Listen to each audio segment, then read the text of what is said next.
Hello, welcome to the State Energy Planning Board's first public hearing on the Draft State Energy Plan. My name is Nora Madonic and I lead Arch Street Communications. We are a firm that is assisting the Energy Board with managing the public hearings. I'm going to start with a few housekeeping items and then we will move right into conversation about the draft state energy plan. Could we get to the next slide, please? So I do want to say that while you are all welcome to listen to the hearing via phone dial-in, the technology we are using will not allow comments made via phone connections. So if you are intending to speak, if you wish to comment, I would ask you to leave the hearing and rejoin using the link that you were provided at registration. So non-English language support is available at this hearing, and this slide will begin to show you how to use that support. We're offering Spanish and American Sign Language. To enable either one of those, go down to the bottom of your screen. You'll see an icon for interpretation. It looks like a globe. You'll choose that, and then you can select the language that you would prefer. The slide, please. If instead you would like to see closed captioning in another language, if you go again to the bottom of your monitor and you choose CC, which is for closed captioning, you will turn on closed captioning and then you can choose the language of your preference. There are about 30 of them offered here.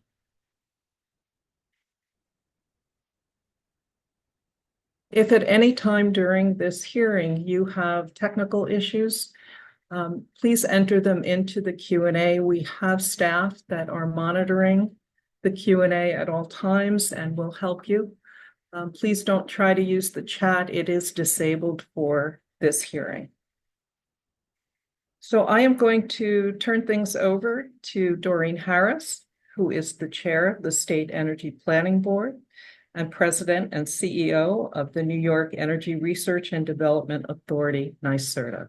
Doreen?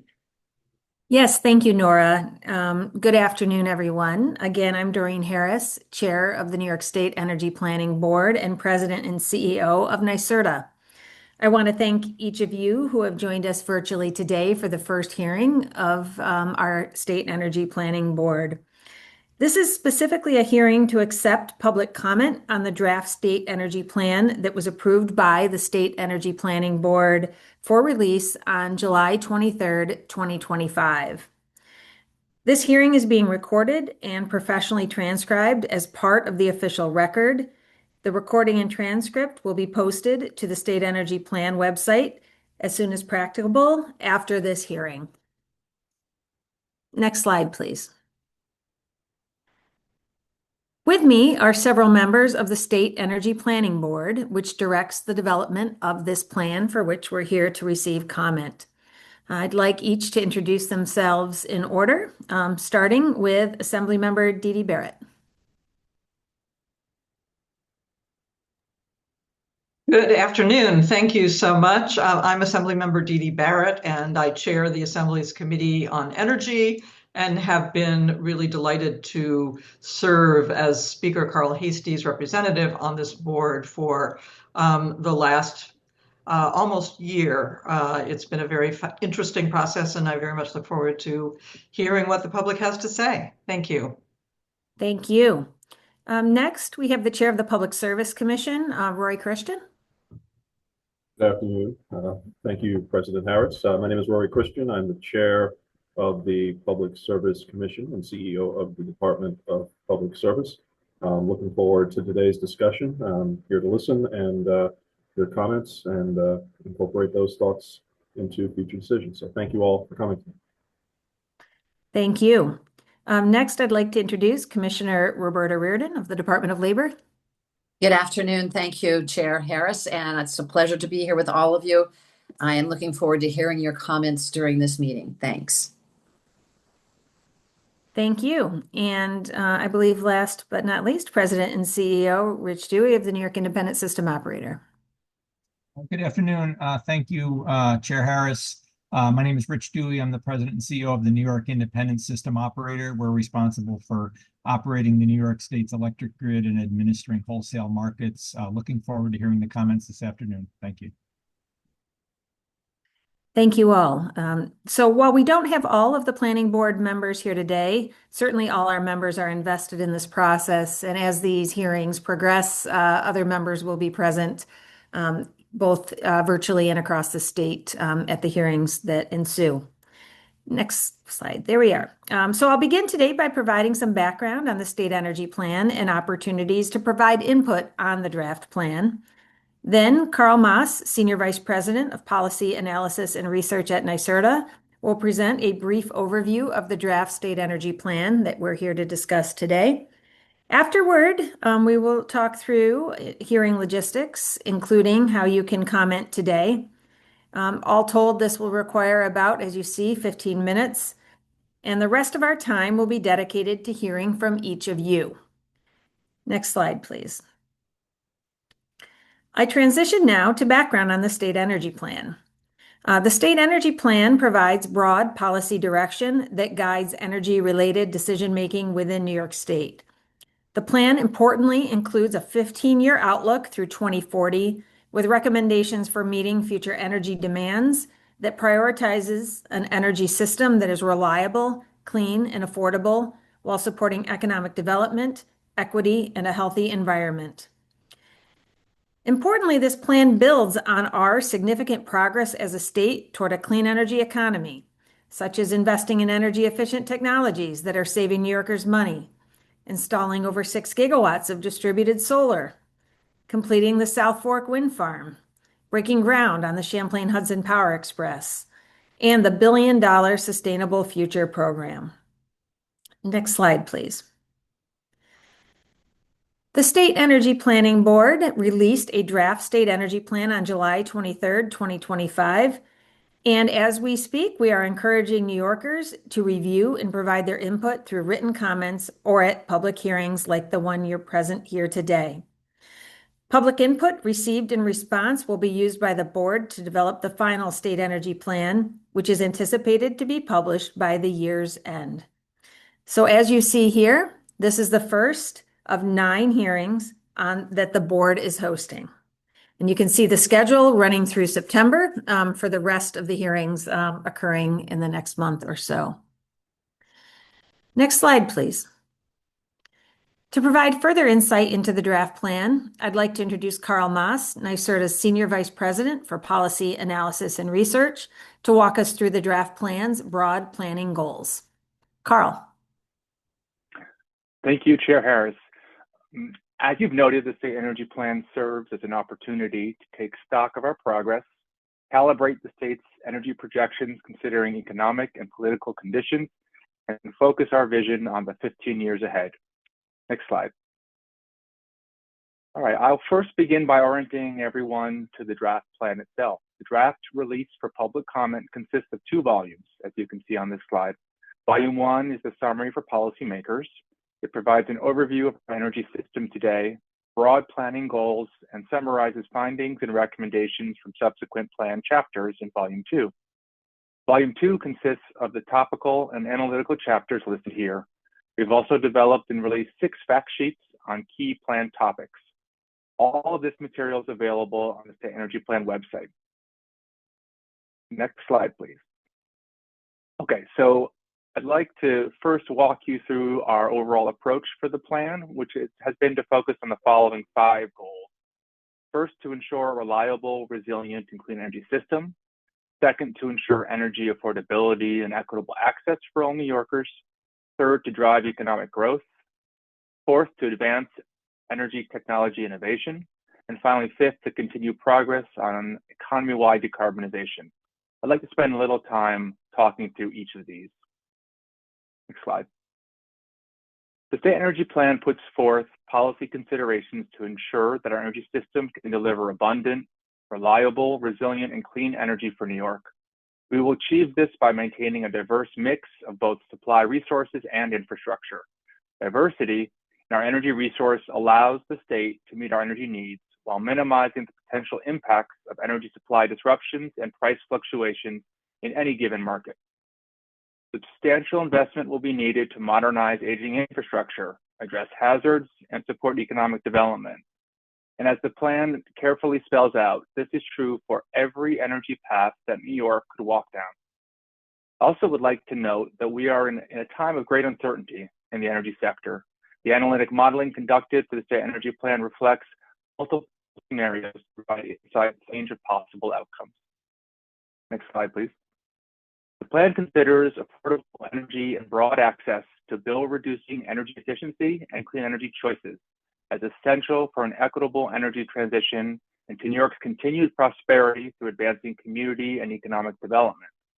Even as we know that the average New Yorker spends less on combined transportation and household energy expenses than the average American, as shown in this chart, we know that we need to continue to focus on further progress in energy affordability. And advancing equity in our energy and climate actions means that New York is working to ensure that all communities, and especially people within disadvantaged communities, will benefit from the state's clean energy transition. I note that federal policy and financial support have been critical to energy affordability in New York. We therefore will need to continue to assess the evolution in federal policies over time and understand how they can impact our projections over the next 15 years. Next slide. Access to reliable and affordable energy is essential to attract and develop new strategic industries to New York, as well as to maintain existing industry. Strategic industries like semiconductors and agribusiness have large energy needs and require access to reliable, affordable energy and long-term energy cost stabilization. As such, New York can promote economic development by meeting the needs of large energy users and investing in infrastructure and programs that can attract new industry, including new energy and clean energy leaders. Our fourth goal is innovation. We see the advancement of energy innovation as a critical tool to enable New York's energy transition. Innovation can help reduce the cost of and increase the diversity of energy technologies and services, whether by investing in emerging technologies in New York, by bringing existing technologies from outside the state to our market. And finally, our fifth goal, clean energy faces particular external headwinds from both economic pressures, global and a shift in federal government priorities. Continued progress towards decarbonization and the clean energy economy requires sustainable financial footing, further policy actions, and new technologies. As the federal context continues to shift, the Energy Planning Board stresses the need to be clear-eyed about what timeframes are realistic. Next slide, please. And now I'll pass the floor back to Nora to provide an overview of hearing logistics, including how to make comments. Thank you, Nora. Thank you, Carl. So I'm going to run through the logistics for how we're going to approach the comment portion, and that's where we are. The rest of the hearing will be dedicated to hearing from you. As Doreen said, all of the input that we received today is going to be entered into the official record and will be reviewed during the development of the final plan alongside any written comments that are received. This hearing is being webcast, recorded, and transcribed as part of the official record. Again, while you're welcome to listen to the hearing via phone connection, the technology will not allow you to speak or comment with a phone connection. So if you do want to speak, I would ask you to sign off and then sign back in with the link that you were provided during registration. Please note that the purpose of this hearing is to hear from the public and that it is not an interactive discussion. No comments or questions will be addressed tonight.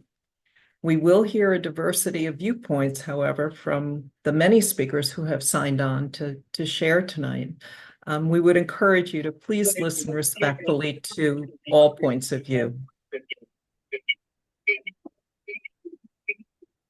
Silent. Can you silence her? Okay, she did. Also, We want to hear from as many speakers as we possibly can in the time that we have. And we would ask that if there are groups that are speaking in behalf of the group, individuals speaking in behalf of the group, if you could limit yourselves to a representative and then submit the additional comments via one of the written submission alternatives that we have. We've listed them in the chat and we will provide them later. We can go to the next slide. So if you pre-registered, I would ask you to wait for your name to be called. If you have not pre-registered, but you would like to comment, please enter the following information into the Q&A and we'll add you to the list. And that would be your name, your email, your organization, if you're commenting on behalf of one, and whether you would like interpretation support in either American Sign Language or in Spanish. So if you put that in there, the people who are monitoring the Q&A will pick that up and add you. We will be hearing from the commenters who, in the order in which they registered. So those who pre-registered to speak will be heard first, followed by those who registered today. So when it is your turn to speak, you're going to see a pop-up from me that will be inviting you to unmute yourself. When you're ready to speak, you're going to click unmute, and at that point, we will start a timer for 2 minutes. If you're working with an interpreter, we will add a minute to your time for 3 minutes. At 30 seconds, you will receive a one-way chat message from one of our staff that lets you know that you have 30 seconds left. And when we reach 2 minutes, I will wrap you up and I may mute you at that point. So here's what you're going to see at 30 seconds. So that'll come straight through to you. You cannot chat back to us. The chat function is disabled for the hearing.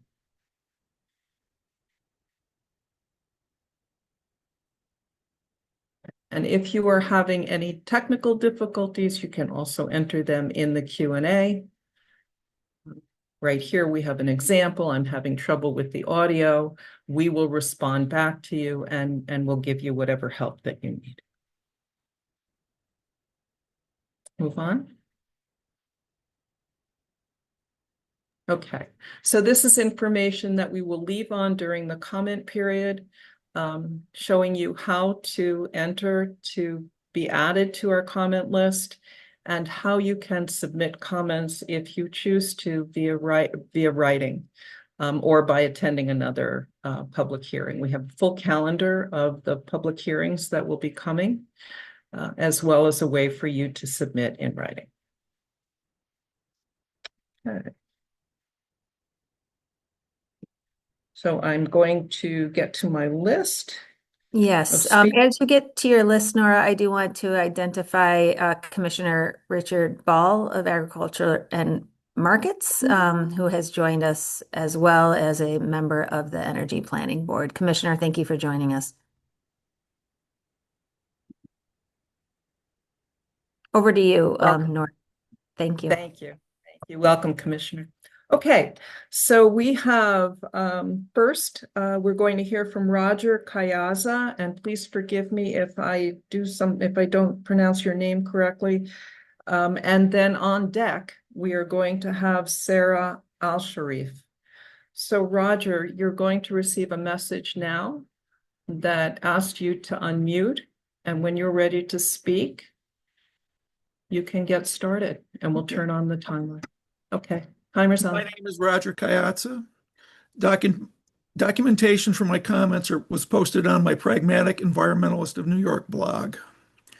The stakeholder process for the draft energy plan will fail if NYSERDA and other state agencies treat it as an obligation and not an opportunity to improve the final plan. This stakeholder process appears to be similar to the scoping plan process, which treated the process as an obligation. 2 minutes for comments indicates NYSERDA is going through the motions of dealing with stakeholder input. This process will have no credibility if NYSERDA does not summarize each comment received and explains how they were resolved to the Energy Planning Board. The pathways analysis includes some of the flaws of the integration analysis. For example, some of the existing solar and wind generators are not retired. The biggest problem is that the pathways no action scenario is not a baseline that excludes all programs necessary to achieve the Climate Act targets. It includes legacy programs in place prior to the Climate Act. This hides the true costs of the net zero transition. A no greenhouse gas emission reduction program scenario is needed. If NYSERDA is serious about stakeholder input, then you should hold a technical conference for dialogue with the public. Given the tremendous uncertainty related to federal programs, the comment period for the draft energy plan should be extended. If this is not done, then it is likely that the energy plan will be obsolete as soon as it is completed. Finally, the energy plan will only be credible if it establishes affordability, reliability, and environmental impact acceptability criteria. If it mandates that a tracking mechanism is established for each, and formulates a mandatory course of action when the criteria are exceeded. Thank you. Thank you, Mr. Kaiza. We're going to move on to Sarah Al-Sharif, and on deck we have Aaron Boyd. Sarah, when you're ready, just let us know.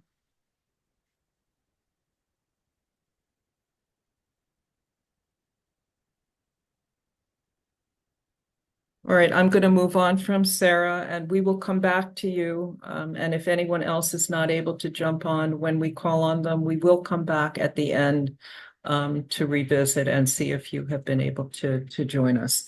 So let's move on to Aaron Boyd. And on deck, we have Clarence Henderson. Aaron? No.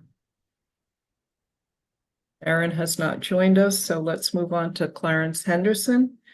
And on deck, Beth Jacobs. Clarence, if you can unmute.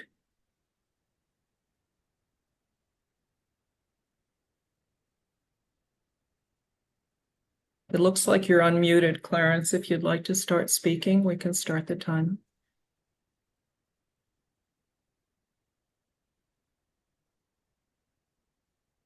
Hi, good afternoon. Can you hear me? Yes, we can. We'll start your timer now. Great. So originally my impression was that this was going to be a back and forth conversation and a Q&A.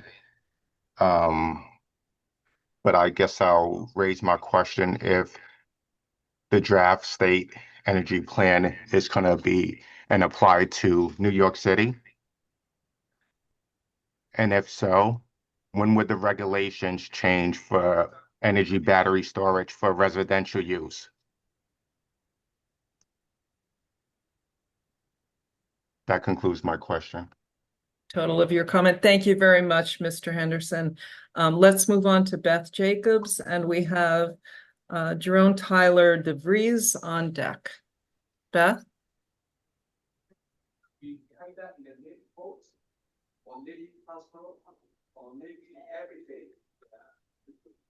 You unmuted?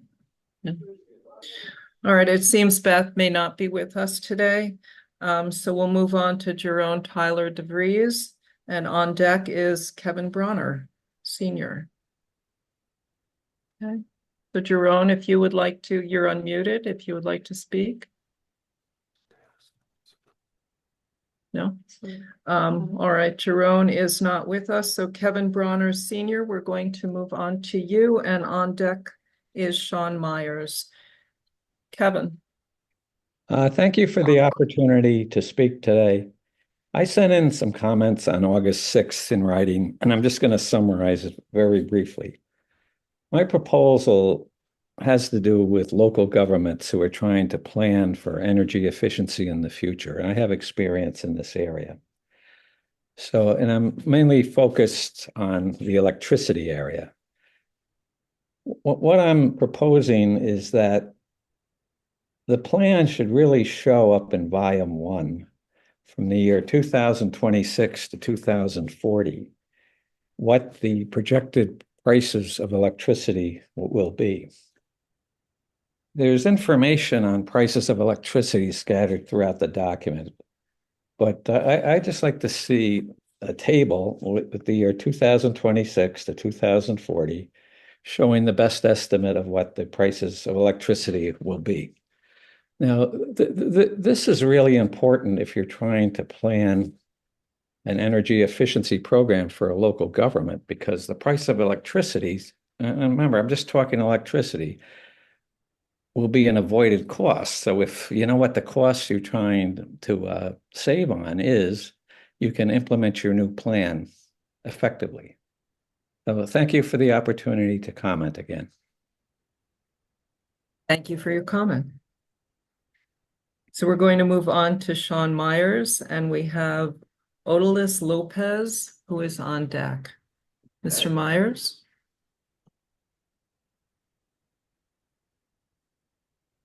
No. Mr. Myers is not here. Odalis Lopez? Also not here. Okay. We'll move on to Michelle Leo. And on deck is Jean Berkman. Neither? We'll check back. Jessica Ensman. And on deck is Finn Doolin. Jessica? Hello. Hi, Jessica. We'll start your timer. Thank you. Thank you. Hello, my name is Jessica Ensman. I am a staff person with the Sierra Club, but I'm speaking today as a New Yorker. The draft state energy plan is not great. The lack of vision in the draft state energy plan is particularly disappointing because the New York Climate Action Council already prepared a thoughtful and comprehensive scoping plan at the end of 2022, informed by extensive expert and stakeholder feedback that mapped out the actions necessary to achieve New York's climate mandates. Not only has New York failed to act on the overwhelming majority of the scoping plan's recommendations over the last 3 years, the draft state energy plan jettisons most of the scoping plan's concrete recommendations in favor of vague and non-committal suggestions about future planning or action. The failure of the state energy plan to incorporate the recommendations of the scoping plan is not merely poor policy, it is also unlawful, as the Climate Leadership and Community Protection Act mandates that the state energy plan reflect these recommendations. In a nutshell, we passed the CLCPA. We planned for years with experts. We had a great final product that was a foundation to move us forward. And now we're throwing that plan out the window in favor of a new plan that's less clear, doesn't reach our goals, costs more money in the long run, and is overall worse. The consequences of the climate crisis are too severe to abandon progress due to affordability concerns. Choosing to save money now but spend more later is not leadership in New York State. As the state slow walks climate action, it is New Yorkers who will end up paying more in the long run. This is a financial cost as well as a cost to our health.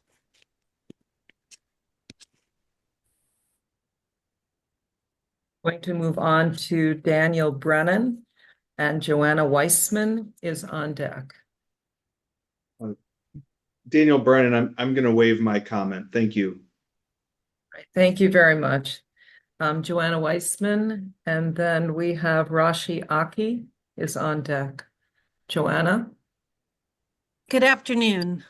I'm Joanna Weissman, Manager of Climate Change and Resilience at PSEG Long Island.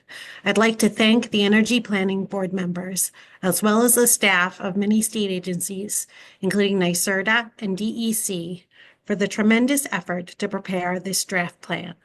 Over the last 2 years, PSEG Long Island completed a climate change vulnerability study and resiliency plan that focused on ways a changing climate will be stressing the Long Island energy grid and how we can prepare for those changes. Extreme heat, sea level rise, increasing intensity of tropical storms, and heavy precipitation are increasingly important in planning for the future. Earlier this summer, we saw the hottest June day on record for Long Island, and with it, the highest June peak load day in the history of the Long Island electric system. The draft plan recognizes those challenges and identifies measures we can take to mitigate climate hazards.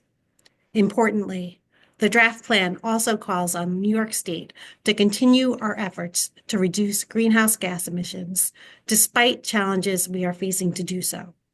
Long Island is considered a load pocket, where we have limited ability to import from off-island the electricity needed to power homes and businesses in our service territory. A CLCPA goal is to install 9,000 megawatts of offshore wind by 2035, with the expectation that a large portion of those resources would be interconnecting into our service territory. Recent changes in federal policy, however, have raised concerns regarding the ability for New York State to meet these goals by 2035. Given possible delays to maintain system reliability in the near future, the draft plan identified a potential gap between energy supplied by zero-emission resources and projected load. Many of the largest thermal units on Long Island are aging and will be reaching end of life. In the coming Thank you years, very much for your comment. I would ask, since you're not able to complete your comment within the 2 minutes, please consider submitting it in writing to the email that is provided on the screen, or attend one of the additional hearings, and we would welcome you as a speaker again. I'm going to move on to Robert Zorzik with Leonard Rodberg on deck. Robert? Yes, I'm here. Can you hear me? Yes, we can. We're going to start your timer. Thank you. Thank you for giving me this time to speak on behalf of the infrastructure construction community, which I've been part of professionally for over 30 years. My name is Robert Zorzik. For the past 13 years, I've been power plant manager at Hawkeye Energy Greenport, the power generation division of Haglund Group. I've worked for the company in several separate roles for over 20 years. Hawkeye Energy Greenport is a low-emitting 54-megawatt peaking power plant located in Greenport, New York. The power plant was commissioned at LIPA's request in 2003 to support the need for immediate dispatchable power to the east end of Long Island. Hawkeye Energy Greenport has been operating at high standards since being built, owned, and operated by Haglund Group with the best available technology for the time.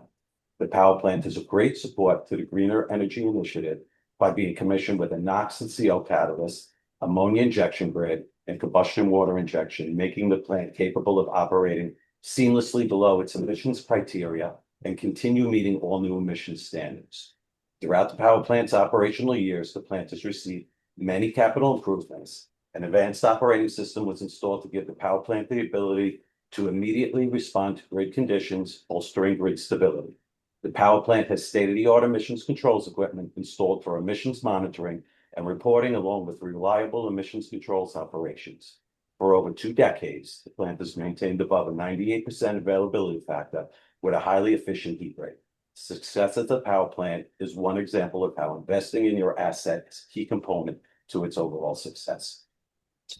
Because of Hawkeye Energy Greenport's ability as a fast and dependable dispatch unit, the plant is a great resource to support the implementation of carbon neutral technology that is affected by immediate changes in the weather. Hawkeye Energy Greenport has proven to be an essential tool to support the reliability of the system grid on the East End. Haglund Group, being a full infrastructure construction company located in Melville, New York, has been involved in the important task of storm recovery throughout the entire East Coast and the immediate area. Understanding the importance of stable infrastructure and a quick recovery, our company is equipped to respond 24/7 with a wide range of support, and a knowledgeable, skilled company is equipped to respond 24/7 with support. Thank you, Mr. Zorzik. If there are additions to that comment, I would encourage you to submit them via writing. I'm going to move on to Leonard Rodberg. And on deck, we have Keith Shue. Leonard? Yeah. Hi, you can hear me, I hope. My name is... Yes, we can. Good. Leonard Rodberg. I'm Professor Emeritus of Urban Studies from Queens College and Research Director of Nuclear New York, an independent advocacy group supporting the use of nuclear power in New York and elsewhere. I hold a PhD in nuclear physics from MIT and have worked on nuclear arms control and energy alternatives in the State Department and at research centers in Washington and New York. Most recently, I've been investigating how to best decarbonize our state's economy to avoid the worst consequences of climate change. I've examined the state's plan under the CLCPA to eliminate greenhouse gas emissions by 2040. I'm using a computer model of the grid, which, unlike the model NYSERDA is using, describes hour by hour the behavior of solar and wind, along with gas and nuclear power. What I've found and what the governor has now realized is that a grid relying on energy sources that depend upon the weather and the time of day cannot provide the reliability we need. When you throw the switch, you want the lights to actually go on. Wind and solar can be supplements, but they cannot provide the reliability and affordability we need from our energy system. The fact is, every grid needs a firm, dispatchable energy source to meet the changing demand at every moment. The state's analysis assumes such a source is needed just 2% of the time. In reality, I find it is needed at least 10 times as often. I will attach to my written testimony, which I'll submit, the report which explains this in detail. Nuclear power is the only source that can do this essential job in the time frame we need. The state's plan has a good description of what nuclear can do, but it has not yet incorporated nuclear into its modeling analysis. It has to conduct. Thank you, Mr. Rodberg. Thank you, Mr. Rodberg. I appreciate your comment. Please submit the rest of it in writing. I believe that you said that you would. We're going to move on to Keith Shue, and we have Jonathan Cassup on deck. Mr. Shue? Hello, can you hear me? Yes, we can. We're starting the timer. Thank you. I'm Keith Shue with New York Energy and Climate Advocates, an environmental organization that understands the need for climate solutions that work. We appreciate that Governor Hochul and this energy plan tries to level with the public about the challenges of decarbonization while meeting our growing needs for reliable, abundant energy in the 21st century. We respect her saying that New York is going to curb emissions, but that we're not going to commit economic suicide. So she's listening to business and to labor and to those environmentalists who actually understand something about energy. And in listening to voices of reason, she is saying correctly that we need all tools. With a rational expansion of solar and wind and a rational expansion of firm, reliable, high capacity factor nuclear, we can succeed.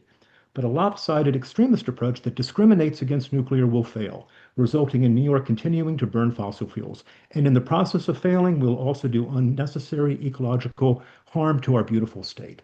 Yes, there's upfront costs to nuclear, but from a system level standpoint, it's a prudent investment in the future. 24/7 electricity for 80 years without batteries, excessive transmission, or firm backup because it's already firm, reliable power. The nuclear section of the plan is quite good, but more work is needed to integrate it into the rest of the document. We are concerned about your resolve model. The pathways analysis seems to get the power dimension of the energy gap right, but underestimates the temporal dimension. That deeper gap is going to be a lot more than 2% of annual load. And when hydrogen or RNG can't fill that, we'll keep burning gas. That's the danger. So the draft alludes to 2 gigawatts of new nuclear, but NYSERDA's analysis from the scoping plan a couple of years ago actually found that the state could benefit from 4. So we think the plan ought to consider that. Nuclear power is not only carbon-free, it also has the smallest physical footprint and smallest requirement for mined materials of any energy source, including solar and wind. As engineers and scientists, we support nuclear because we know it's needed. As environmentalists, we love nuclear because it tackles climate change while respecting nature. Thank you. Thank you, Mr. Cassup. We're going to move on to David Brackett. Oh, actually, Jonathan Cassup is next. Oh, I'm so sorry. I'm so sorry. No Jonathan problem. Cassup. Great, thank you. Good afternoon. My name is Jonathan Cassup. I'm a vice president with the Haugland Group. I live in Rockville Center with my wife and 2 children. I've worked 32 years in the construction industry with over 20 years in the utility sector as a general contractor. My work gives me insight into both the opportunities and challenges we face in delivering reliable, affordable, and clean energy to our communities. As a contractor and lifelong resident, I'm excited for the New York State Draft Energy Plan and what it offers to our state, and more specifically, our region. Our current electrical grid is aging and unable to keep up with demand. This plan does a good job of trying to solve our energy crisis and prevent it from becoming a catastrophe. It ensures that as demand grows in our region, we have the infrastructure to keep the lights on and keeps New York, especially Long Island, New York City, and Westchester, ready for future energy demands. It does a great job of balancing clean energy while focusing on reliability and resilience of the grid. This will secure our state's energy future for the next generation. Energy infrastructure can create thousands of high-paying union jobs across the state. In my position at the Haugland Group, I see firsthand how these projects can impact our economy and community. Investing in our energy infrastructure will attract new industries and make New York more competitive. The financial benefits stretch far beyond the union worker. These projects support local businesses and suppliers such as the local deli and hardware stores. In closing, I want to express my strong support for the New York State Draft Energy Plan. This plan is not just policy, it's a plan for our state's future. Without it, we risk grid failures, which will impact our families, businesses, and communities. I urge the Energy Planning Board to adopt and advance this plan so that New York can remain a leader in energy, economic growth, and quality of life for all. Thank you. Thank you, Mr. Cassup. David Brackett with William Miller on deck. Good afternoon. My name is David Brackett, and I have lived in New York for the past 33 years, the last 17 of them in Yorktown Heights in Westchester County. Licensed in New York as a professional engineer since 2001, multiple engineering degrees from Columbia University, I have more than 30 years of experience in the heavy construction industry, with most of my career focused on projects in New York City and Long Island. For the past 7.5 years, I've had the privilege of working with Grace Industries and the Haugland Group, managing a wide range of energy infrastructure projects for PSE&G, Con Edison, Transco, NYSEG, Avangrid, and National Grid. This experience allows me to say unequivocally, it is critical to the future of New Yorkers and to the strength of our economy that the draft state energy plan be adopted in advance. The way we currently meet our energy needs cannot sustain the demands of tomorrow. New York is at a tipping point. Our grid is under serious strain, especially in high demand regions like Long Island and New York City. Without strong planning and investment, we risk energy shortages that would harm families, businesses, and communities. I have seen firsthand how energy projects don't provide power, they power livelihoods. These projects create good union jobs, strengthen local economies, and allow New Yorkers to build their futures right here at home. Reliability is also essential. From storms to extreme weather events, our infrastructure has to be resilient. This plan is a necessary step to ensure that our communities can depend on the energy they need. Energy projects also leave lasting benefits beyond the grid itself. They improve local infrastructure from upgraded electrical systems to stronger roads. As we transition to cleaner energy, this plan strikes the right balance towards a sustainable future while ensuring that the grid remains stable and energy remains manageable to all New Yorkers. In closing, I want to thank the governor and the Draft Energy Board for recognizing what's at stake and for taking bold steps with this draft energy plan. Thank you. Mr. Brackett. We're going to move on to William Miller. Mr. Miller. Good afternoon. My name is William Miller, and I'm an executive of the Haugland Group. And I lived in the town of Huntington within Suffolk County for over 25 years. I feel fortunate to have grown up on Long Island and have engaged in a career path in the electrical industry that has allowed me not only to provide for my family, but has also allowed me the opportunity to experience firsthand decades worth of electrical advancements and technology that ironically we now all seem to take for granted. Today, I'm here to emphasize the importance of major infrastructure and energy projects for the state of New York that ultimately provide the support for these advancements in technology with the tremendous power that they will require. Upgrading our transmission lines, substations, and renewable energy storage is essential to keeping the lights on, meeting climate goals, and protecting public safety. These projects create jobs, strengthen local economies, and prepare our electrical grid for the demands of the future. They're not just investments in concrete and steel, they're investments in reliability, resilience, and economic growth. They ensure that communities from Long Island to Albany have access to clean, affordable, and dependable energy while reducing dependence on aging systems that cannot possibly meet the future demands. Additionally, every dollar spent in these projects returns benefits many times over, creating local jobs, strengthening our tax base, improving public safety, and positioning New York as a national leader in grid modernization, clean energy integration, and economic competitiveness. By supporting and expediting these investments, as outlined by Governor Hochul, we can ensure a cleaner, more resilient, and more dynamic New York.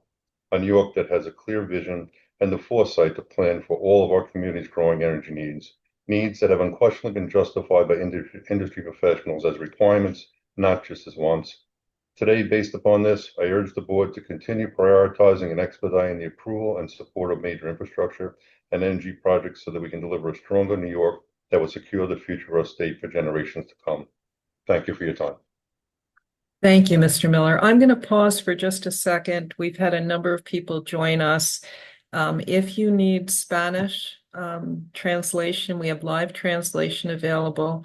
If you would go to the interpretation button down at the bottom, you can choose live Spanish or ASL, and then you can maximize ASL for your monitor. If you require another language, please go to the CC icon down at the bottom, enable closed caption, and then choose the language of your preference. We have about 30 of them.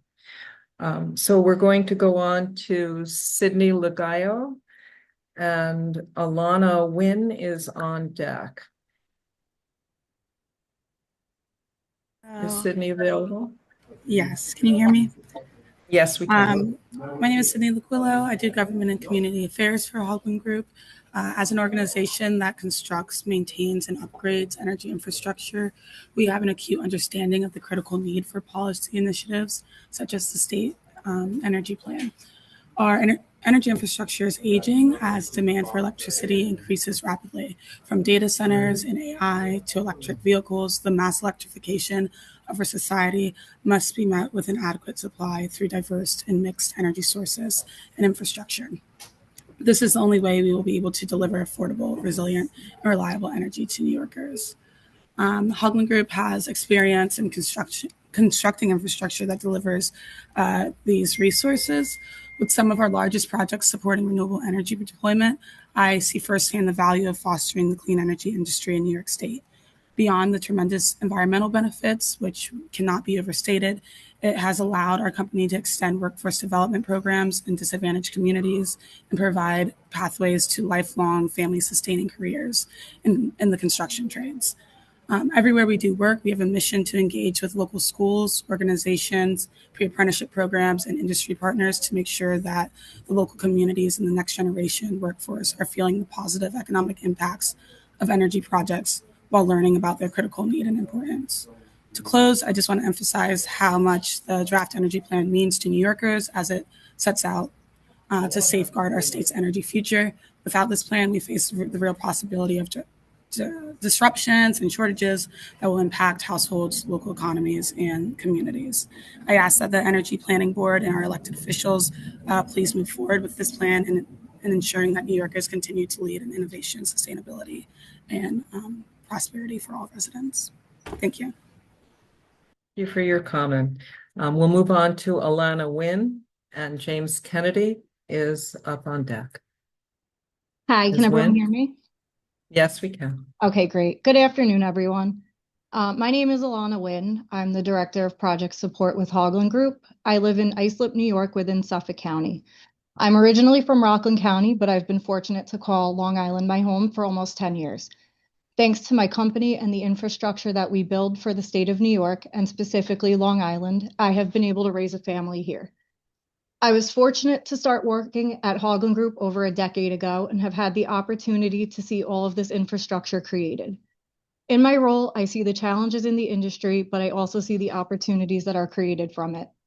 I work closely with minority and women-owned businesses and additionally small businesses that benefit from these energy infrastructure projects. In addition to supporting small businesses, these projects create thousands of union jobs across the state of New York. I've seen firsthand how these jobs can strengthen our communities and provide not just a paycheck, but long-term careers that allow families like mine to put down roots. I'm proud to be part of a company that is moving New York State in the right direction and providing access to careers and building stronger communities.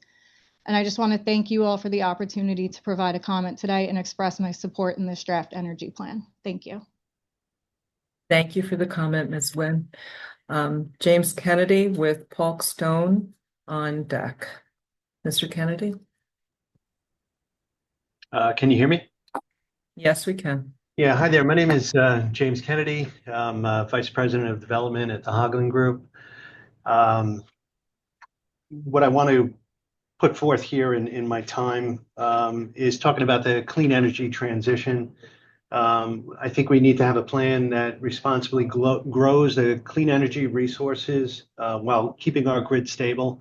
I think what we need to do is not look at retiring baseload generation and the generation that we have currently on our grid that makes New York State great, that when we walk into a room and turn the lights on, they always come on. It's important to maintain that, but to also move towards the new clean energy resources.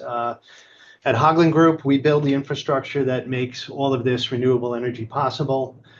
We lean into the new technologies that are coming onto the system, such as battery storage. Recently, some of the elected officials have gotten up at different events and have spoken against it. I think what they need to do is they need to look at how that technology has matured over the years and how it is ready to be deployed on the grid and throughout our communities where we have load pockets that need to be fed, where we can't bring in traditional generation, transmission, or distribution. What we do here at Hoglan is we work on the front lines, turning these energy plans into real projects. We understand the technical, the logistical, and the regulatory challenges. We work within those guidelines, and we protect the public and the system along the way. We take pride in delivering these projects safely, on time, and on budget, and our work directly supports the plans and the goals that are within this energy plan. And that's what I have to say on this. Thank you. Thank you, Mr. Kennedy. Next up is Janat Mahid, and on deck is LaShawn Lukes. Thank you. Can you hear me? Janat? Yes, we can. Okay. Good afternoon. My name is Janat Majid. I'm a government and community affairs intern at the Hoglan Group. I was born in Queens, but I'm happy to reside in the town of Bellport in Suffolk County for the last 10 years. I've just recently graduated Bellport High School, and I'll be moving to Vassar College in Poughkeepsie this following week to study political and environmental science. I hold tremendous pride in Hoglan Group's work to secure New York State's future through energy infrastructure projects, such as those proposed in the New York State Energy Plan, which not only upgrades our grid with capacity, but also resilience, and also ensures economic security, community advancement, and opportunity for workforce development. This positive impact on the local infrastructure is tremendously important for New York State to continue to prosper. The community we reside in requires strong initiatives to ensure we can meet our growing demands, foster jobs, support industries, upgrade our aging grid, and consider the environment as well as disadvantaged neighborhoods. The development of infrastructure projects allows for accessibility to jobs, energy, and the chance for future generations like my peers and I to thrive. It's these essential energy infrastructure projects that will shape our future. I have firsthand experience in the workforce development being offered in this sector. I was planning to learn about electricity, the grid, solar geothermal options, and battery storage, as well as presentation and professional engagement last summer through the Department of Labor. I have been able to combine my love for politics and sciences in the space of energy infrastructure, which has proven to be essential for the greater public. I want to show my support for this critical need and long-term stability that the state is being offered with the drafted energy plan. Thank you so much for your time.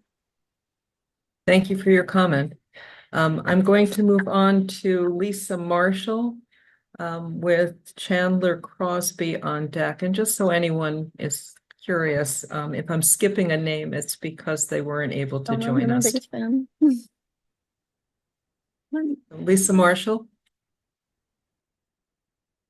Yes, hello. Thank you. Sorry, I didn't hear my heads up.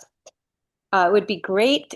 I've been to previous hearings where they sort of show the next 20 or so speakers or the order of speakers, and that would help people a lot with trying to be ready for their comment.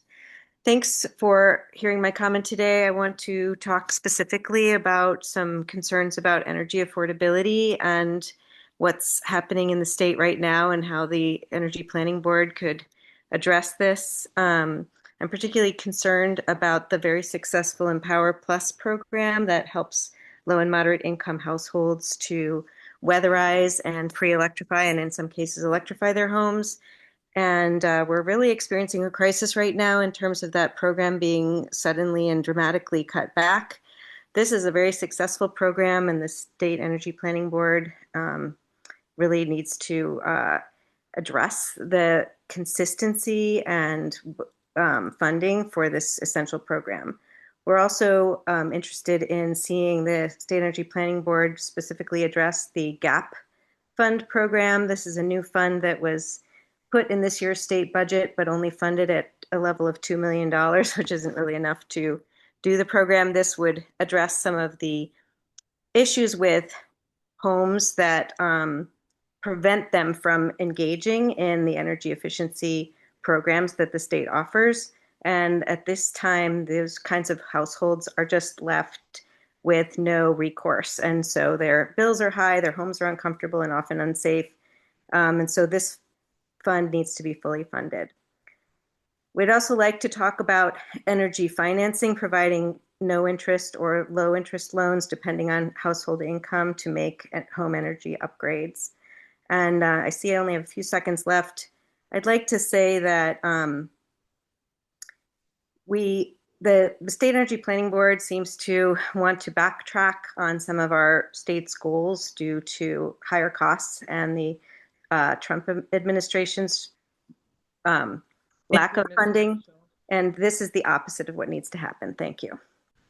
Thank you, Ms. Marshall. Appreciate your comment. And if you'd like to submit the rest of it, please do so via in writing to the email that is provided on the screen.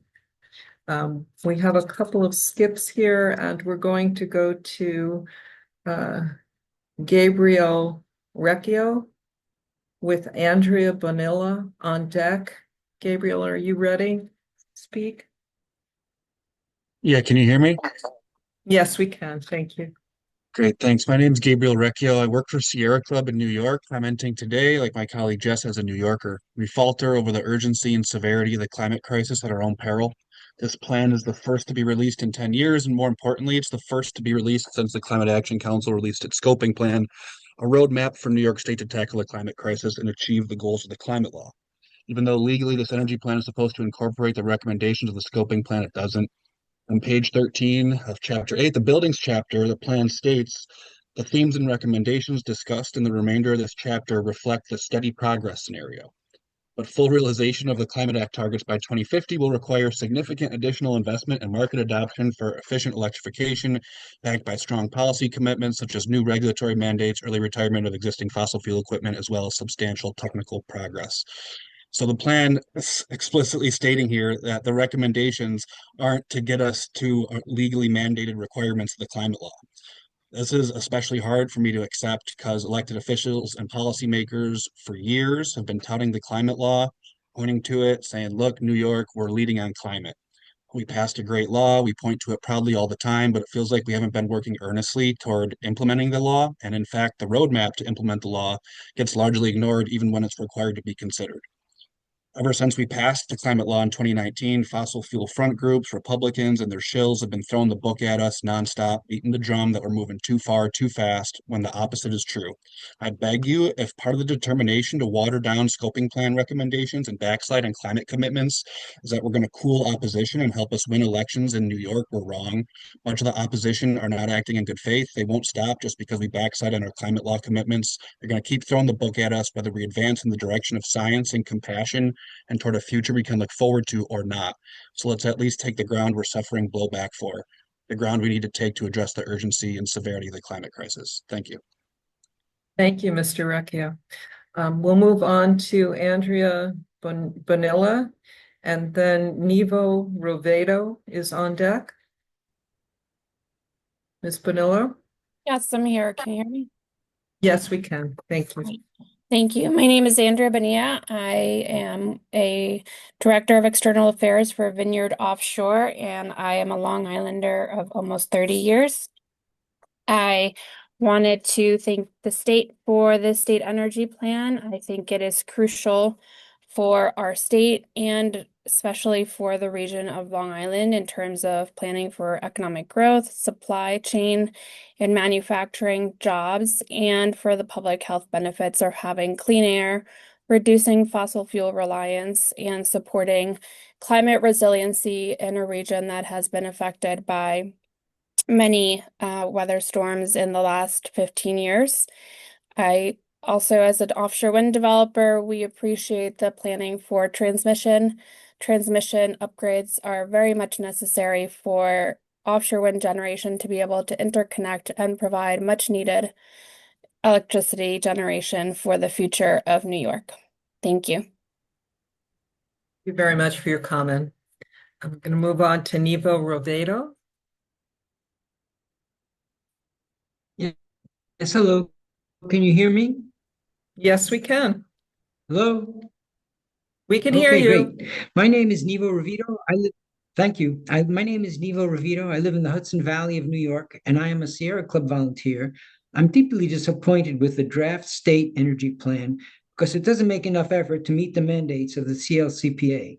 With it, New York State falls farther behind in its goals to fight climate change, which requires moving from burning fossil fuels to the clean, renewable, pollution-free energy of solar, wind, and storage of those energies. Where's the climate leadership that's supposed to be in the CLCPA if we follow this plan? I want to leave future generations a livable world. I don't want the well-being of my children and grandchildren taken away by climate change. The New York Climate Action Council prepared a reasoned, comprehensive scoping plan at the end of 2022 climate mandates. The state energy plan, most of them, those concrete recommendations of the scoping plan. This leaves our state farther behind in our goals. The federal government is actively pushing our nation backwards on the climate change issues, which is all the more reason the New York State needs to provide leadership in clean energy build-out. The draft plan must recommend a pathway following the net zero waste scenario, which more accurately matches the goals of the CLCPA. New York State is far behind in its climate goals, and the draft plan is simply inadequate to address the hole we are in. The plan does not put forth a strong vision to advance solar, wind, and energy storage. All this while the demands produced by AI, crypto mining, and data centers drives up the demand. Nuclear clearly is not the answer. It is too dangerous, too unproven, too slow, and way too expensive. New York State and our nation needs the draft state energy plan to be ambitious and strong in providing the path for fighting climate. It fails this in this draft. Thank you. Thank you, Mr. Ravito. Mr. Ravito, I want to encourage you to submit your comment in writing. Your microphone cut out a couple of times, and I'm sure we would like to have the full statement. Okay, I'll do that. Thank you. Thank you. I'm going to move on to Christopher Mixon with Haley Ulhar on deck. Christopher Mixon, are you available? Hi, yes, can you hear me? Yes, Ken. Hi, my name is Chris Mixon, and I'm a cost engineer with Hagen Group. I live in Long Beach, Long Island currently, and I've lived in Long Island for 26 years of my life. Working in this industry, I see firsthand how vital it is that we plan responsibly and act decisively to meet New York's rising energy demands both now and in the years ahead. The draft state energy plan matters because New York is at a critical point right now. Our grid is under real strain, especially in high demand areas like Long Island and the city. Without strong planning and the investment, we risk energy shortages that would hurt families, businesses, and our own economy. At Hagen Group, I can see how energy infrastructure projects don't just power homes, they power livelihoods, the community around it, and everything of those sorts. These projects create good union jobs, strengthen local economies, and ensure that New Yorkers can build their futures right here in this state. Reliability is also critical. From storms to extreme weather events, our infrastructure has to be prepared. On Long Island, where I live and work, we've seen when the grid is stretched too thin and storms can really put more strain on this. As we transition to cleaner energy, this plan strikes the right balance, building towards a cleaner future while keeping the grid stable and cost manageable for everyone. All in all, I would like to thank Governor Hochul and the Energy Planning Board for recognizing what's at stake and taking bold steps with this draft state energy plan. This is about more than just energy. It's about jobs, resilience, and securing a better future for New Yorkers. I strongly urge you to adopt and advance this plan so we can build a reliable, affordable, and clean energy future for all. Thank you. Thank you, Mr. Mixon. We're going to move on to Haley Ulhar, and we have Matthew Rulig, who is on deck. Haley? Hi, can you hear me? Yes, we can. Good afternoon, everyone. My name is Haley Ulhar. I was born and raised in Long Beach, New York, and I work as a cost engineer for Hagen Group.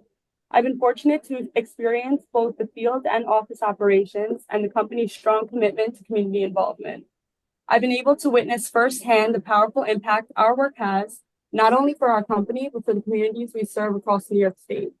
The draft state energy plan is good because it promotes a transition to clean, reliable, and affordable energy while supporting job growth and environmental sustainability. I've had the opportunity to work with on our electric New York City division, on projects that improve the reliability of the power grid and help New York transition to become cleaner and more efficient. These projects aren't just lines on a drawing or abstract plans. They're real investments in our state's future. Many of the energy jobs we create come with training and apprenticeship programs that teach valuable transferable skills. This means young people can build meaningful, stable careers. I believe that it is a critical factor in keeping communities strong. I've seen how energy projects also strengthen local infrastructure. Plus, these projects generate tax revenues that help fund schools, emergency services, and other essential public programs, things that directly improve quality of life. One project I'm especially proud to have been a part of was the transformer assembly job in Astoria. Transformers are a crucial part of the electrical system. Building these transformers is more than just assembling equipment, it's building the backbone of a cleaner, more reliable energy future. The project didn't just provide good jobs to the workers involved, it also supported local suppliers and brought economic activity to surrounding communities. These projects create a pattern that strengthens the economy, creates career opportunities, and promotes environmental health. When you invest in clean energy infrastructure, you're investing in healthier communities and a more resilient grid and sustainable economy. We need to listen to these efforts because the future of New York's energy depends on the hands of people like me, my coworkers at Haugland Group, and the communities that welcome us. Thank you. Thank you so much, Haley. Appreciate the comment. We're going to move on to Matthew Rulig and then on deck, Janine Maynard. Matthew?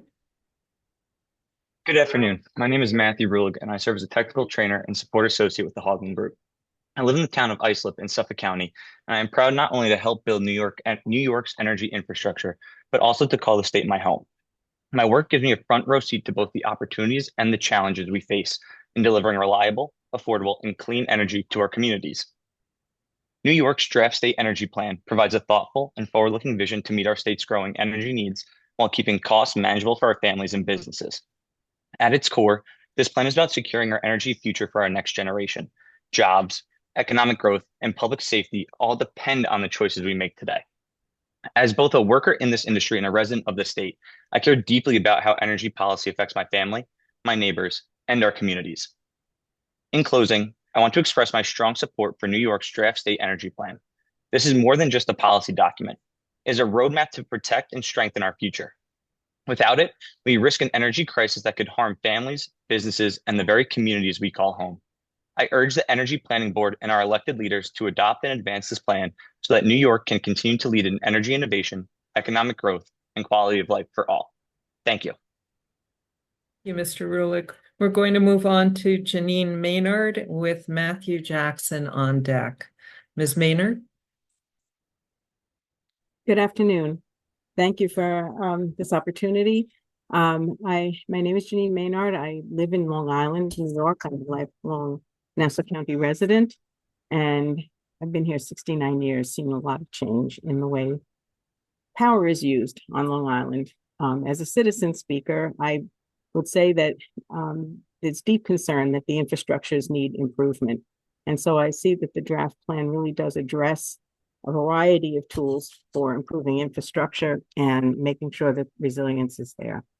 I recently had the opportunity to tour the New York State's Maritime College and saw the level of training that goes into people that work in our waterways. I'm favorable about the offshore wind. I think it's time to use every tool in the book that we have for resilience and redundancy in power for the Long Island region and to also transmit upstate if it's needed. The skill level is different and higher in many ways for the workforce working in maritime conditions. And we are an island. We need to pay attention to the workforce balance. If they need more than OSHA training to be able to do this work, then part of resiliency is in having those investments also touch our workforce. So I'm pleased to see that certain things are built into the plan and that those investments can continue. I'm also in an impacted community of air quality problems. I live in Hempstead, Uniondale area, and we definitely welcome having the emphasis on renewable and sustainable energy and not the greenhouse gases. Thank you. Thank you, Ms. Maynard. We're going to move on to Matthew Jackson and then to Diane Matza. Mr. Jackson.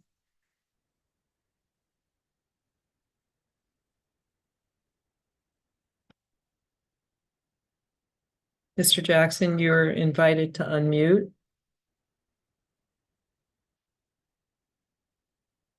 All right, maybe we'll come back. Diane Matza, are you prepared to speak? And we would have Dan Lloyd on deck. Yes. All righty, great.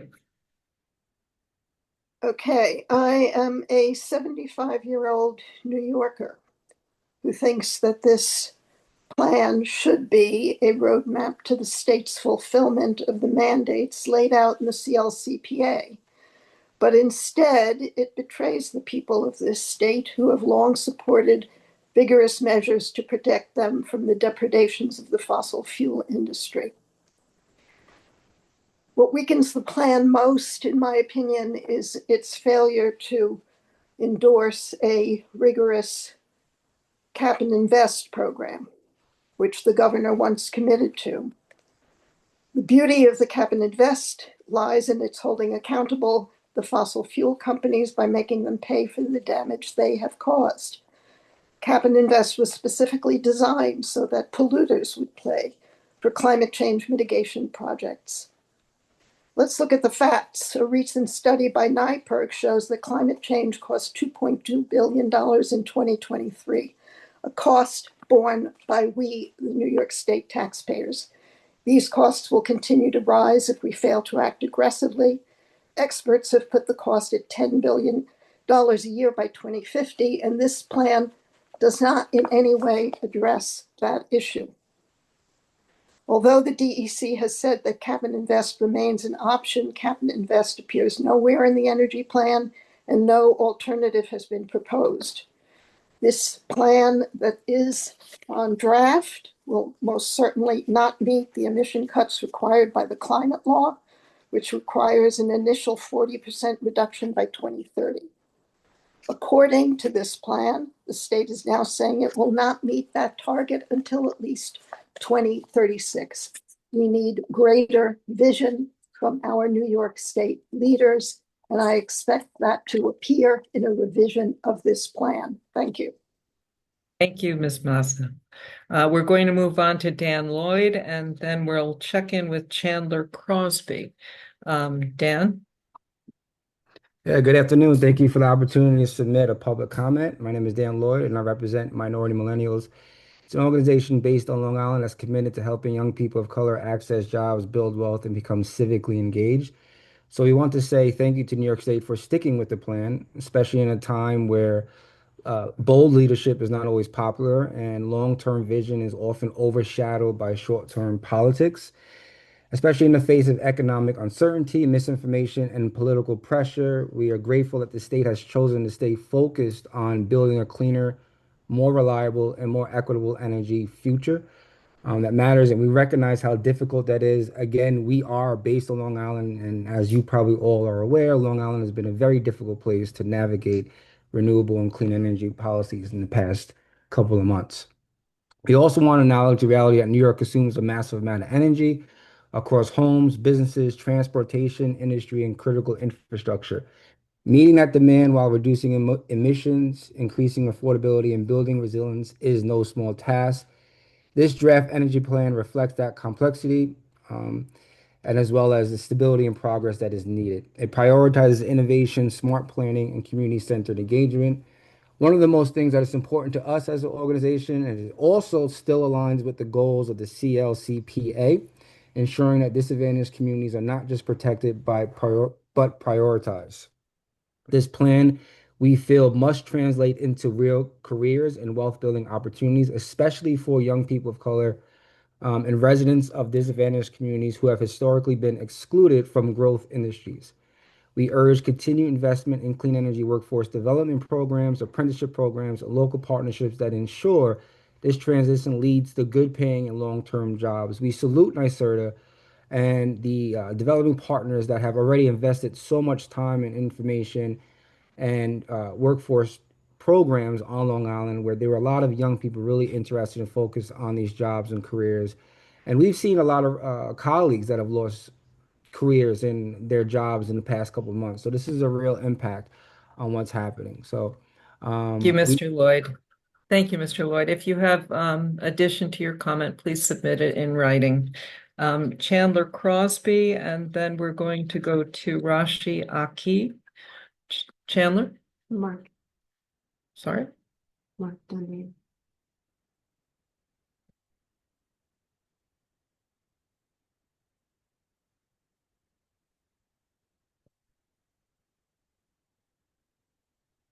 Going to move on to Rashi Aki.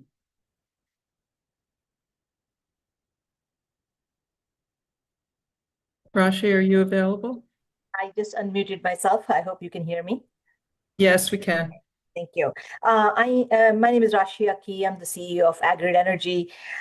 We develop dairy digester projects in multiple states, and we have already built one in state of New York. We're very excited to be in state of New York because it's a large dairy state. There are a lot of opportunities for biofuels. I see that biofuels did get referenced in the plan, but I felt like it could use a little bit more. We believe that agriculture sector and the food waste coming from various food processing plants or multiple sources really create a really good carbon source to produce methane that can then be converted to electricity or converted to renewable natural gas.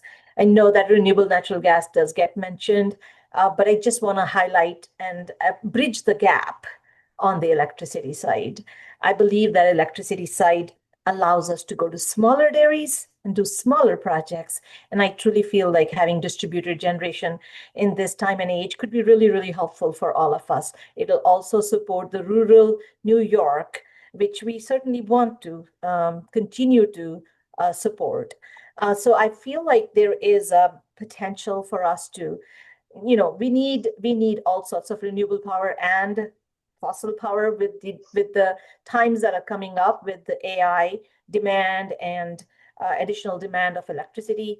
But I do think that we can partner really well with the agricultural sector and the waste sector to produce more energy. And the one big benefit of this sector is its base load. It's 24/7. It's a non-intermittent energy that we produce. And it's probably the only source of renewable energy that is non-intermittent and base load. So want to highlight that it should be a bigger part of our strategy and a bigger part because it also provides negative carbon intensity and humongous reduction in greenhouse gases. So thank you, Ms. Aki. Appreciate the comment. I'm going to move on to Mark Dunley, and on deck will be Brett Thomason. Mark, are you available to speak to us? Yes. I'm speaking on behalf of the Green Education Legal Fund. We urge the Energy Master Plan to be much stronger in trying to prevent climate collapse, keeping global warming below 1.5 degrees Celsius. At a minimum, the State Energy Plan needs to provide a clear path to avoid climate collapse with short-term targets, timelines, and steps. As most climate scientists have repeatedly pointed out, our failure is more due to lack of political will rather than a lack of technological solutions. We need political leadership comparable to what FDR provided after Pearl Harbor. The executive summary of the master plan includes only one sentence noting that its update is supposed to be informed by the scoping document that the climate action took 3 years to develop. Not only should the entire scoping document be incorporated, but we also finally need to see actual details about how the plan will be implemented. It also needs to provide details in closing down New York City's peaker plants by 2030. GEL strongly opposes the master plan's promotion of nuclear power. It is far too expensive. It will take far too long to develop to have an impact on preventing climate chaos, and it has enormous problems in dealing with the radioactive waste. Back in 2015, GEL helped write a carbon tax bill for New York, which is a better solution to the cap and trade proposal the governor is now running away from.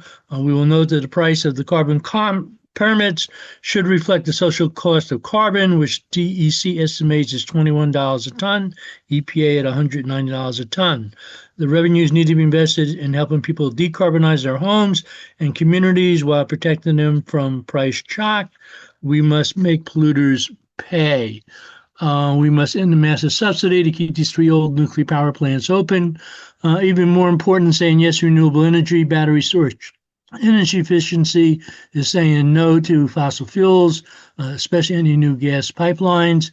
We support public ownership of the transmission grid and transmission lines to speed up the development of renewable energy.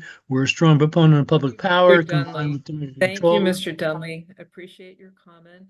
If you would like to submit the rest of it in writing, please do so. There is something on the screen and you can submit it there.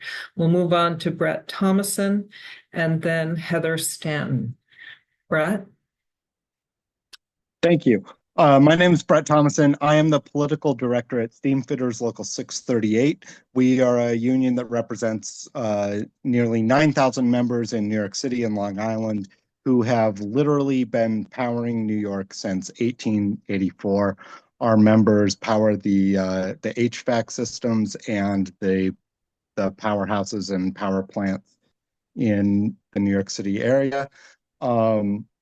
We are going to be present at all of these hearings, whether it's us or it's our brothers and sisters from Buffalo down to Suffolk County.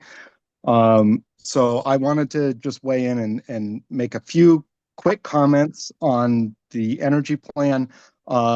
We are incredibly supportive of the opportunity to expand nuclear power, given the grid constraints that we're going to see, given the push for more AI and data centers and chip plants in New York.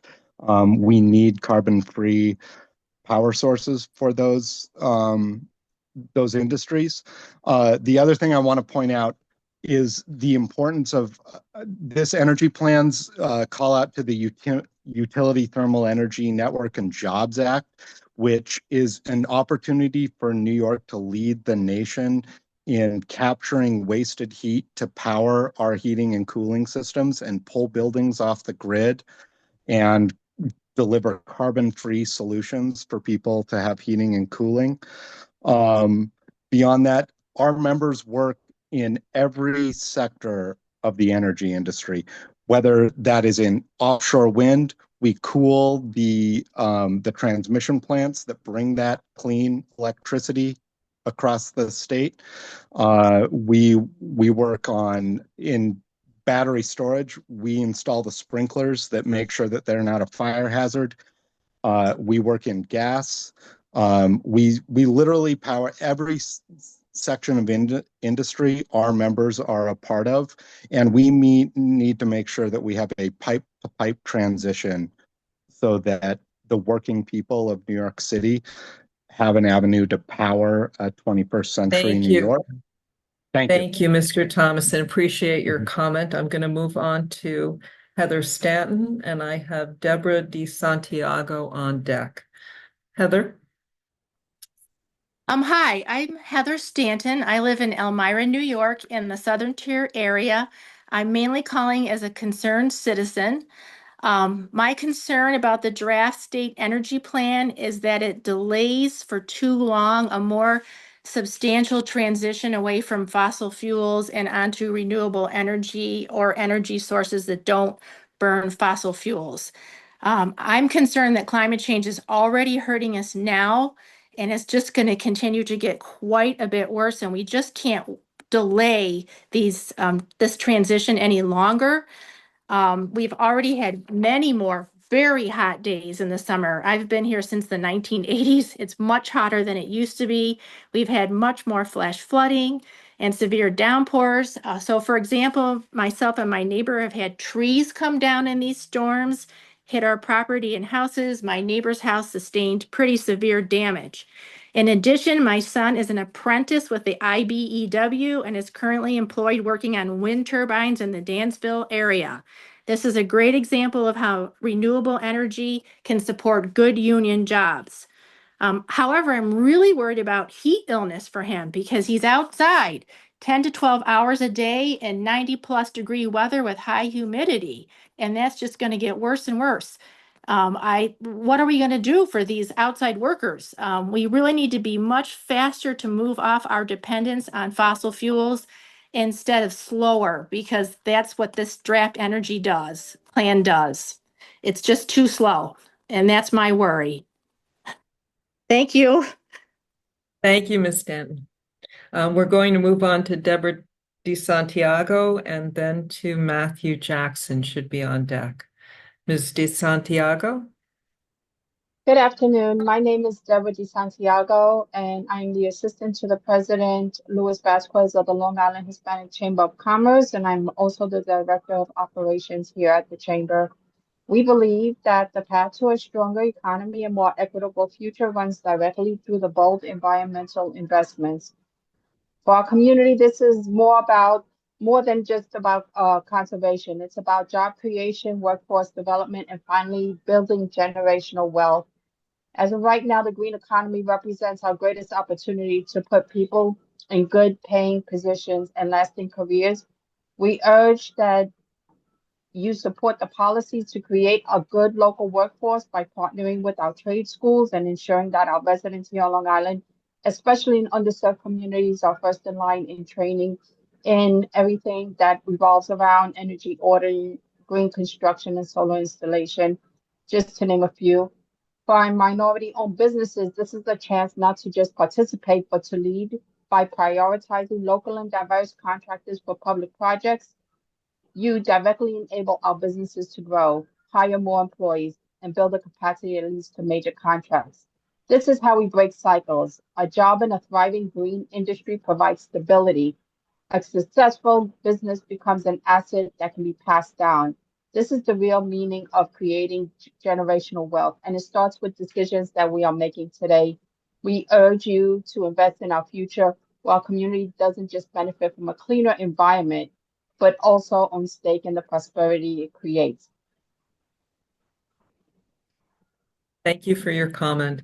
I'm going to move on to Matthew Jackson. Mr. Jackson?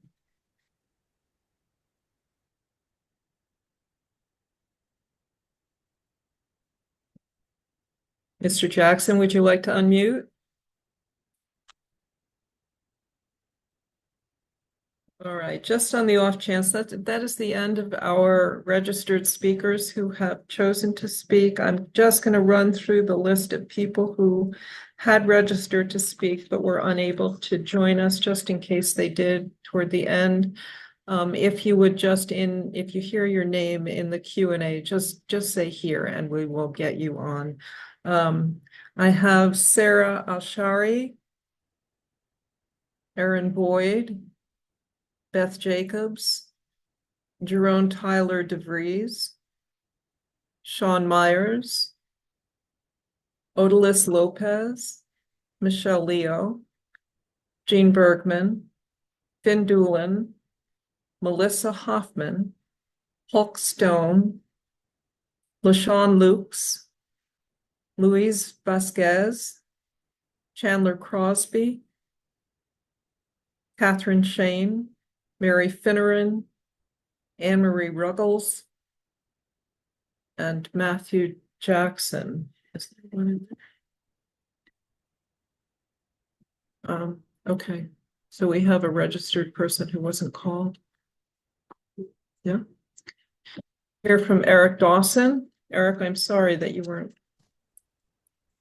Can you hear me? Yes, we can. All right, thank you very much. My name is Eric Dawson. I'm with a group called Nuclear New York.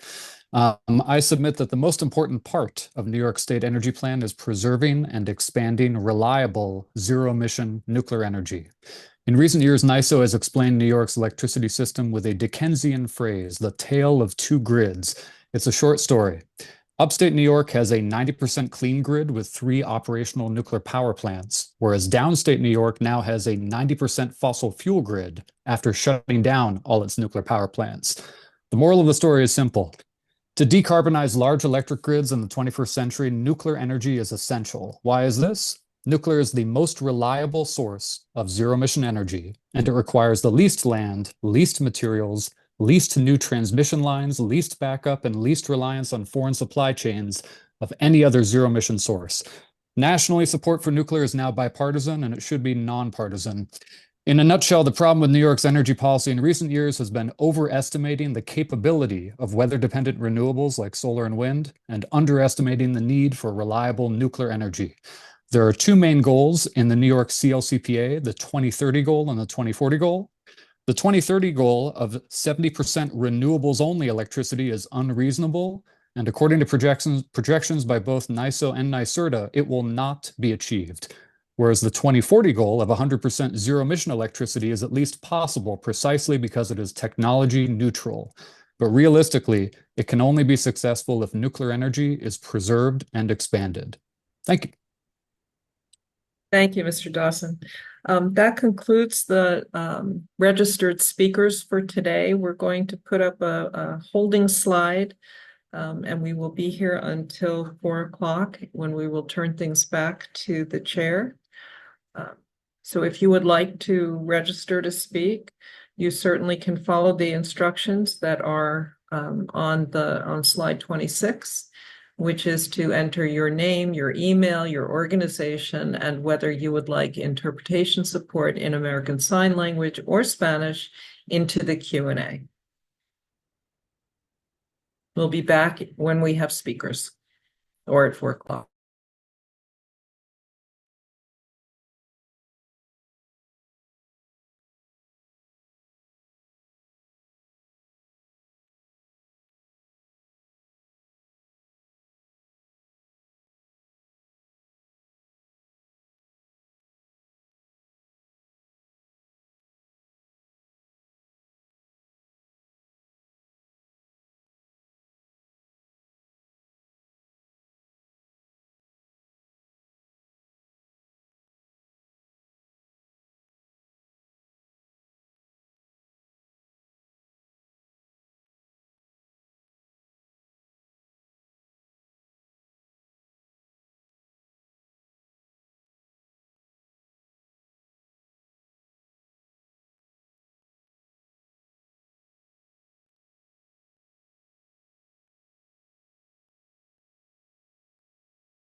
Hi.